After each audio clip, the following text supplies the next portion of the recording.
নমস্কার, আমার নাম ডক্টর অঞ্জন নস্কর। আর আজকের আমরা খুবই ইম্পর্টেন্ট একটা ভিটামিন সম্বন্ধে কথা বলবো, সেটা হচ্ছে ভিটামিন সি। ভিটামিন সি কমে যাওয়ার কারণে কি কি রোগ আমাদের হতে পারে, ভিটামিন সি আমাদের শরীরের জন্য কেন এত বেশি জরুরি, আর ভিটামিন সি ডেফিসিয়েন্সি আমরা কিভাবে এড়াতে পারি, সেই সমস্ত কিছুর সম্বন্ধেই আজকের আমরা আলোচনা করব। তো প্রথমেই আমরা জানবো যে ভিটামিন সি কী। ভিটামিন সি বা অ্যাসকর্বিক অ্যাসিড হচ্ছে একটা ওয়াটার সলিউবেল ভিটামিন, মানে এই ভিটামিন জলের সাথে অনায়াসেই মিশে যায়, এবং যেহেতু এই ভিটামিন অনায়াসেই জলের সঙ্গে মিশে যায়, আমাদের বডিতে ভিটামিন সি স্টোর করা বিশেষভাবে যায় না। তো সেই কারণেই আমাদের ডায়েটে প্রতিদিন কিছুটা পরিমাণ ভিটামিন সি নেওয়া অত্যন্ত প্রয়োজন। এবার আমরা জানবো কেন ভিটামিন সি আমাদের শরীরের জন্য এত বেশি জরুরি। প্রথমেই হচ্ছে ভিটামিন সি আমাদের রোগ প্রতিরোধ ক্ষমতা অর্থাৎ ইমিউনিটি বাড়াতে সাহায্য করে। এবার ইমিউনিটি যদি আমাদের ঠিক থাকে শরীরে, তাহলে আমাদের শরীরে বারবার ইনফেকশান হবে না। আর এটা লক্ষ্য করা যায় যে যাদের সর্দি, কাশি, ভাইরাল ফিভার এগুলো বারবার হয়, তাদের মধ্যে একটা ভিটামিন সি ডেফিসিয়েন্সি দেখা গেছে। তো আপনি যদি ডায়েটে পর্যাপ্ত পরিমাণে ভিটামিন সি নেন, তাহলে আপনার ইনফেকশান হওয়ার সম্ভাবনা অনেকটাই কমে যাবে। এরপর 2 নম্বর হচ্ছে ভিটামিন সি আমাদের ওন্ড হিলিংয়ে সাহায্য করে। মানে অর্থাৎ আপনার যদি কোথাও কেটে যায় বা কোথাও যদি আপনার ঘা হয়, তো আপনার সেই ঘা সারতে অনেক বেশি সময় লাগবে যদি আপনার শরীরে পর্যাপ্ত পরিমাণে ভিটামিন সি না থাকে। আর 3 নম্বর হচ্ছে ভিটামিন সি আমাদের শরীরে কোলাজেন প্রডিউস করতে সাহায্য করে। তো এই কোলাজেন কি? তো কোলাজেন হচ্ছে এক রকমের প্রোটিন যেটা আমাদের শরীরে কানেকটিভ টিস্যু বানাতে সাহায্য করে। আর কানেকটিভ টিস্যু আমাদের হাড়, আমাদের মাংসপেশি, আমাদের স্কিন ঠিক রাখতে সাহায্য করে।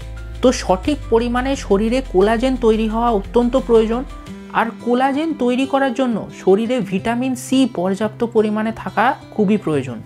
এবারে ভিটামিন সি এর ঘাটতির কারণে কি কি রোগ আমাদের শরীরে হতে পারে সেই সম্বন্ধে আমরা সংক্ষেপে একটু জেনে নেব। আর ভিটামিন সি এর ঘাটতির কারণে সবচেয়ে কমনলি আমরা যে রোগটা দেখতে পাই সেটা হচ্ছে স্কারভি। এবার এই স্কারভি রোগের ক্ষেত্রে আমরা প্রধানত 3টে লক্ষণ আমরা লক্ষ্য করি। প্রথমেই হচ্ছে আমরা মাড়িতে রক্ত লক্ষ্য করব। এরপর আমাদের স্কিনে কিছু রেড স্পটস আমরা লক্ষ্য করতে পারি। এই রেড স্পটসগুলো হয় কারণ আমাদের স্কিনের নিচে কিছু ক্যাপিলারিজ থাকে। এই ক্যাপিলারিজগুলো যখন নষ্ট হয়ে যায়, তখন আমাদের স্কিনে এই রেড স্পটসগুলো দেখতে পাই। আর লাস্টলি হচ্ছে স্কারভি হলে আমাদের চুল খুব সহজেই পড়ে যায়। তো এই 3টে লক্ষণ যদি আমরা লক্ষ্য করি, তাহলে সেটার থেকেই আমরা বুঝতে পারি যে তার স্কারভি হয়েছে। এরপর আমাদের ভিটামিন সি এর অভাবের কারণে আমরা ক্লান্তি অনুভব করতে পারি, কিছু কিছু ক্ষেত্রে জ্বর হতে পারে, আমাদের গা হাত পায়ে ব্যথা হতে পারে ভিটামিন সি এর অভাবের কারণে। এরপর যে গুরুত্বপূর্ণ রোগ আমাদের দেখা দিতে পারে ভিটামিন সি এর অভাবের কারণে, সেটা হচ্ছে আয়রন ডেফিসিয়েন্সি অ্যানিমিয়া। ধরুন আপনি যদি এমন খাবার খান যেগুলোতে পর্যাপ্ত পরিমাণে আয়রন আছে, আপনার কিন্তু তাও আয়রন ডেফিসিয়েন্সি অ্যানিমিয়া হতে পারে যদি আপনার শরীরে পর্যাপ্ত পরিমাণে ভিটামিন সি না থাকে। কারণ ভিটামিন সি আমাদের শরীরে আয়রন অ্যাবজর্ব করতে সাহায্য করে। তো এবার আমরা জানবো যে আমাদের শরীরে যদি ভিটামিন সি এর মাত্রা কম থাকে, তাহলে সেই ক্ষেত্রে আমাদের কি করা উচিত। প্রথমত আমাদের চেষ্টা করতে হবে যে ডায়েটের মাধ্যমে যতটা বেশি করে ভিটামিন সি নেওয়া যায়। সেই ক্ষেত্রে আপনি যে কোনো সাইট্রাস ফ্রুটস যেমন লেমনস অ্যান্ড অরেঞ্জেস খেতে পারেন।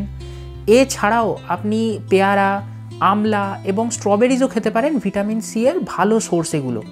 তবে ভিটামিন সি আপনার ডায়েটে পর্যাপ্ত পরিমাণ নেওয়া সত্ত্বেও যদি আপনার শরীরে ভিটামিন সি এর ঘাটতি দেখা দেয়, তাহলে আপনাকে ভিটামিন সি এর সাপ্লিমেন্টস নিতে হয়। আর সেই সব সাপ্লিমেন্টস বাজারে খুবই সহজে পাওয়া যায়।